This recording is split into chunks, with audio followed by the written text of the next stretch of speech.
استغفار کیسے کیا جائے؟ بسم اللہ الرحمن الرحیم۔ ماہ رمضان کا دوسرا عشرہ شروع ہو چکا۔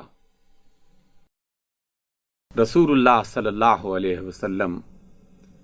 جو ہر خطا سے پاک ہیں، معصوم ہیں، جن سے کوئی گناہ نہ سرزد ہوا نہ ہو سکتا تھا،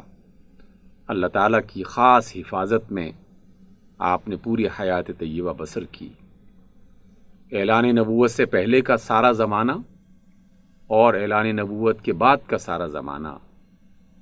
رسول اللہ صلی اللہ علیہ وسلم نے اللہ کی اطاعت میں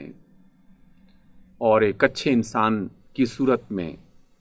اس دنیا میں گزارا، لیکن اس کے باوجود وہ معصوم اور عظیم الشان مرتبوں والی ہستی جناب رسول اللہ فرماتے ہیں کہ اے ایمان والو، تم استغفار کیا کرو، کیونکہ میں دن میں 100 مرتبہ استغفار کرتا ہوں اور اللہ کی طرف پلٹ کے واپس آتا ہوں۔ اس کا مطلب کیا ہوا؟ اس کا بنیادی مطلب یہ ہے کہ اگر رسول اللہ صلی اللہ علیہ وسلم جیسی پاکیزہ ہستی جو ہر خطا سے پاک ہے، وہ استغفار کو لازم سمجھتی ہے اور وہ فرماتے ہیں کہ میں دن میں 100 بار استغفار کرتا ہوں، تو ہم گناہگار لوگ جو ہر لمحے خطا بھی کرتے ہیں، گناہ بھی کرتے ہیں، اپنے اوپر ظلم بھی کرتے ہیں، دوسروں پر بھی ظلم کرتے ہیں، ہم تو اس بات کے زیادہ ضرورت مند ہیں کہ اللہ کی بارگاہ میں حاضر ہو کر اس سے اپنی غلطیوں کا اعتراف کیا جائے اور بخشش طلب کی جائے۔ رسول اللہ صلی اللہ علیہ وسلم فرماتے ہیں، اور یہ فرمان متفق علیہ ہے کہ جسے بخاری اور مسلم میں بیان کیا گیا، آپ نے فرمایا جب بھی کوئی اللہ کا بندہ اپنے اللہ کی طرف توجہ کرتا ہے اور توبہ کرتا ہے، استغفار کرتا ہے، تو اللہ رب العزت کو اس قدر اس سے خوشی میسر آتی ہے۔ اور پھر آپ صلی اللہ علیہ وسلم نے اس خوشی کو ایک مثال کے ذریعے سے واضح کیا کہ اگر تم میں سے کوئی شخص صحرا میں سفر کر رہا ہو اور اس کے پاس اس کی سواری ہو جس میں اس کا سارا کھانا پانی موجود ہو، لیکن کسی وجہ سے وہ سواری غائب ہو جائے، وہ اسے تلاش کرتا ہوا مارا مارا پھرتا رہے، حتیٰ کہ اسے یقین ہو جائے کہ اب تو بس موت ہی ہے جس کا انتظار کیا جا سکتا ہے، اور وہ موت کے انتظار میں بیٹھا ہوگا کہ اچانک کیا دیکھتا ہے کہ وہ سواری اپنے سارے مال و اسباب سمیت اس کے سامنے موجود ہے، اور وہ بے انتہا خوش ہو کر کھڑے ہو کر اپنے اللہ سے کہتا ہے کہ اے اللہ، تو میرا بندہ ہے اور میں تیرا رب۔ حالانکہ اسے کہنا تو یہ چاہیے تھا کہ اللہ تو میرا رب ہے اور میں تیرا بندہ ہوں، لیکن فرط مسرت اور خوشی کے اس عالم میں وہ اپنے الفاظ پر قابو نہ پا سکا اور اس کی زبان سے یہ والا جملہ نکل آیا کہ اللہ، میں تیرا رب ہوں اور تو میرا بندہ۔ اس کی اس خوشی کو بیان کرتے ہوئے آپ صلی اللہ علیہ وسلم فرماتے ہیں کہ جب اللہ کا کوئی بندہ اپنی خطاؤں کو اور اپنے گناہوں کو سامنے رکھتے ہوئے اللہ کی طرف واپس پلٹتا ہے تو اللہ تعالیٰ کو اس صحرا میں موجود فرد سے بھی زیادہ خوشی ہوتی ہے جسے عین موت کی حالت میں سب کچھ مل جائے اور اس کی زندگی کا سامان اسے میسر آ جائے۔ اسی طریقے سے جناب رسول اللہ صلی اللہ علیہ وسلم نے یہ بھی ہمیں تعلیم فرمائی کہ تم لوگ غلطیاں تو کرتے رہو گے، اور انسانوں سے غلطیوں کا ہونا یہ کوئی انوکھی بات نہیں ہے، یہ اس کی فطرت کا حصہ ہے، اس کے اندر کی جو خامیاں ہیں وہ ان خامیوں کا شکار ہوتا رہتا ہے۔ لیکن شیطان کا سب سے بڑا جو ہتھیار ہے وہ یہ کہ وہ انسان کو پہلے تو غلطی پر آمادہ کرتا ہے، اور جب اس سے وہ گناہ سرزد ہو جاتا ہے تو پھر اس کے ذہن میں یہ بات ڈالنا شروع کر دیتا ہے کہ اب تمہاری بخشش نہیں ہونے والی، تم تو بس گئے، اور پھر اسے مایوس کر دیتا ہے اللہ تعالیٰ کی رحمت سے۔ اللہ رب العزت مختلف طریقوں سے انسان کو اس مایوسی سے باہر نکالتے ہیں، کبھی نماز کی شکل میں، کبھی روزے کی شکل میں، کبھی صدقہ اور خیرات کی شکل میں، کبھی فلاح انسانیت کی شکل میں، کبھی خیر کے کسی کام کی شکل میں۔ کوئی بھی احساس انسان کے اندر ایسا زندہ ہو جائے جس سے اسے اپنے اللہ کی قربت محسوس ہونے لگے اور اس کی رحمت کو وہ دیکھنے لگے، تو شیطان کو یہ بات پسند نہیں ہے۔ اس لیے آپ صلی اللہ علیہ وسلم نے فرمایا، اور یہ بھی متفق علیہ حدیث ہے، بخاری اور مسلم نے اس کو بیان کیا ہے،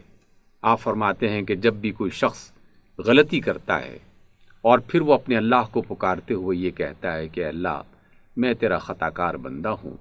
تو میرا مولا اور میرا رب ہے، تو مجھے معاف فرما دے،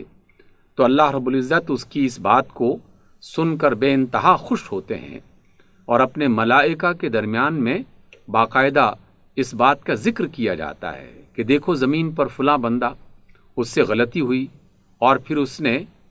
مجھے پکارا، گویا کہ وہ یہ جانتا ہے کہ اس کا ایک رب ہے اور اس نے مجھ سے بخشش طلب کی ہے، اور اے میرے فرشتوں تم گواہ رہنا، میں نے اس کو معاف کر دیا ہے۔ کچھ عرصے کے بعد پھر وہی غلطی ہو جاتی ہے یا پھر کوئی اور گناہ ہو جاتا ہے، اور پھر وہی شخص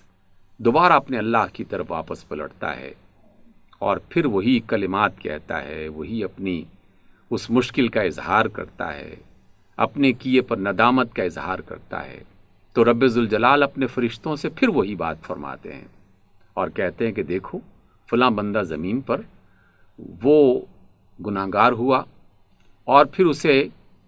مجھے پکارنے کی توفیق ملی، گویا کہ وہ یہ جانتا ہے کہ اس کا ایک رب ہے، اور پھر اس کی بخشش کا اعلان کر دیا جاتا ہے۔ اور آپ علیہ السلام نے فرمایا کہ اگر زندگی بھر بھی ایسا ہوتا رہے اور وہ شخص پورے اخلاص کے ساتھ اور پوری دیانت کے ساتھ اپنے اللہ کو پکارتا رہے تو اللہ تعالیٰ زندگی بھر اسے معاف کرتا رہے گا۔ البتہ دل کی کیفیت کو اللہ سے بہتر اور کوئی نہیں جانتا۔ توبہ کی صورت میں اللہ سے مذاق نہیں کیا جا سکتا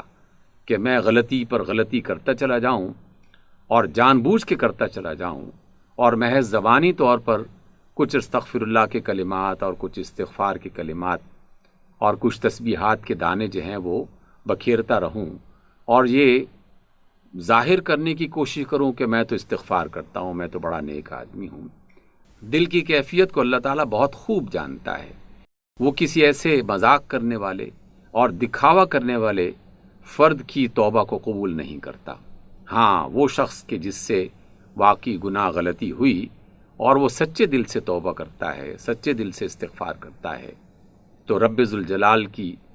بخشش اور مغفرت اور رحمت وہ ہمیشہ اسے اپنے دامن میں سمیٹنے کے لیے تیار رہتی ہے۔ اس لیے یہ عشرہ اور اس کے بعد بھی ہمیشہ اپنے اللہ سے مغفرت کی جو بھی صورتیں اختیار کی جا سکتی ہیں انہیں ضرور اختیار کرنا چاہیے۔ میں اکثر اپنے دوستوں سے اور سننے اور جاننے والوں سے یہ کہتا ہوں اور اپنے آپ کو بھی اس میں شامل کرتے ہوئے یہ سمجھاتا ہوں کہ ہم لوگ یہ سمجھتے ہیں کہ رمضان ختم ہوا تو گویا کہ اللہ کی رحمتیں ختم ہو گئیں۔ نہیں، اللہ کی رحمتیں ہمیشہ جاری رہتی ہیں۔ عشرہ رحمت ختم ہو چکا، لیکن ایسا نہیں ہے کہ اس کی رحمت کے دروازے بند ہو گئے، اس کا رحمت کا سلسلہ اب بھی جاری ہے، اور اب یہ جو مغفرت کا سلسلہ شروع ہوا ہے یہ عشرہ بھی ختم ہو جائے گا، لیکن اس کی مغفرت ختم نہیں ہوگی، وہ بے انتہا معاف کرنے والا ہے۔ اس وجہ سے اپنی غلطیوں پر اور اپنی خطاؤں پر کبھی مایوس نہ ہوا جائے، اس پر نادم ضرور ہوا جائے، اور نادم ہوتے ہوئے اپنے اللہ سے اپنی گزارشات پیش کی جائیں اور پورے اعتماد کے ساتھ، پورے اطمینان کے ساتھ، پورے یقین کے ساتھ اپنے اللہ سے یہ دعا کریں کہ اللہ میں تیرا بندہ ہوں، تو میرا مولا ہے، تو میرا رب ہے، میں ایک کمزور انسان ہوں، مجھ سے یہ غلطی ہو گئی ہے اور مجھے تو معاف فرما دے، اور تیری بخشش کا میں محتاج ہوں، تیری رحمتوں کی مجھے ضرورت ہے۔ تو یہ ممکن نہیں ہے کہ اللہ رب العزت اپنے بندے کی اس مخلصانہ پکار کو سن کر اسے رد کر دے، وہ یقیناً اسے معاف کر دیتا ہے۔ لیکن ایک بات یاد رکھیے، کچھ گناہ اجتماعی ہوتے ہیں جس کا نقصان امت کو یا افراد کے گروہ کو یا قوم کو ہوتا ہے، اس گناہ کی تلافی بہت مشکل ہو جاتی ہے۔ اس لیے اپنی زندگی میں اس بات کی کوشش کریں کہ ایسی غلطی نہ کی جائے کہ جس کا خمیازہ پوری قوم کو یا امت کو یا ایک بڑی تعداد میں انسانوں کو بھگتنا پڑے۔ اس لیے کہ جو وہ اذیت پائیں گے اور جو انہیں نقصان ہوگا، اس کی تلافی کے لیے اللہ تعالیٰ کے ہاں پھر عدل کا راستہ اختیار کیا جاتا ہے۔ اور کون ہے جو اللہ تعالیٰ کی عدالت میں عدل کے اس معیار پر پورا اترتے ہوئے اپنے آپ کو پاک صاف کر سکے؟ اس لیے اپنی ذاتی غلطیوں پر تو اللہ تعالیٰ سے توبہ مستقل کرنی چاہیے، اور اجتماعی غلطیوں کو اپنے آپ سے بہت دور رکھنا چاہیے۔ اللہ تعالیٰ ہماری اس دنیا کو ایسی دنیا بنا دے کہ جس میں غلطیوں کے ساتھ مغفرت کا سلسلہ بھی جاری رہے اور گناہوں کے ساتھ رحمتوں کی طلب بھی جاری رہے۔ میرا رب بڑا کریم ہے اور اس کی رحمتیں بے پایاں ہیں، کبھی ختم نہیں ہونے والی۔